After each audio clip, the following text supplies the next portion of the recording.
Փաշինյանը վեճի է բռնվել մի քաղաքացու հետ եւ փողոցային բառապաշարով սպառնալիքներ եւ վիրավորանքներ է հնչեցրել հիմնական ընդդիմադիր ուժերի ղեկավարների հասցեին, ներառյալ ձեր։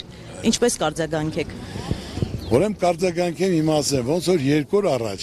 ես թույլ չտվեցի իմ կլասը գցեմ, իմ բարձունքից իջնեմ, հիմնականում ինքը վիրավորում է, որտեվ ասելու բան չունի, ծրագիր չունի, 8 տարի ժողովրդին խաբել է, այն առաջի օրվանից մեզ էլ ինձ էլ է խաբել, մինչև այսօր, եթե նա ծրագիր ունենար, ժողովրդին կներկայացներ իր ծրագիրը շատ հանգիստ, ես էլ հանդիպելով լինում են տարբեր տեղեր, ասենք թե ԿՊԱ-ական էլ մոտենում կինա տղամարդը, ես ասել եմ, եթե քննադատի տեղի, ես կընդունեմ, դա ամոթ չի, բայց ոչ թե ասենք թե գորգորամ կամ կներվայնանամ, շատ ճիշտ տեղը տեղին ասել եմ ԿՊԱ-ական ջան, քույրիկ ջան, ճիշտ բացատրել եմ եւ նրանք շատ գոհշնորհակալ ներողություն խնդրելով գնացել են, հիմնական խնդիրը մեզ ներ ուզում քաշի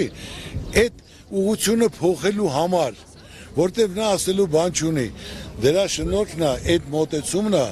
մեր ղեկավարի, որ մինչև մեր դաշնակիցների, մեր թշնամիների հետ այդ ձևը բանակցե, որ այսօրին ենք, զոհերը տվել ենք, տարածքները կորցրել ենք եւ այսօր կորցնելով գնում ենք, երեք էլ հայտարարեց, որ 3 շրջան հələ պետք է հանձնի եւ այդպես գնալու է, դա խաղաղություն չի, խաղաղությունը երբ փաստաթուղթ լինի, ստորագրություն լինի, որ դա երաշխավորած լինի, որ մենք պատերազմի դուռը փակենք, ես ինչ ասել եմ իմ ասածին տերեմ, հիմա պետք է այնպես անենք մեր ժողովրդի հետ միասին,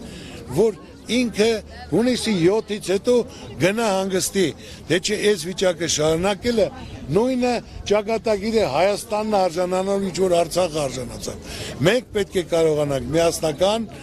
մեր հարցերը կարգավորելու, երաշխավորած խաղաղություն ձեռք բերելու, ներդրումներ լինեն, տնտեսություն զարգանա, մեր ժողովրդի դեմքին ժպիտ լինի, զարգացնենք, ծաղկացնենք։ Այսքան։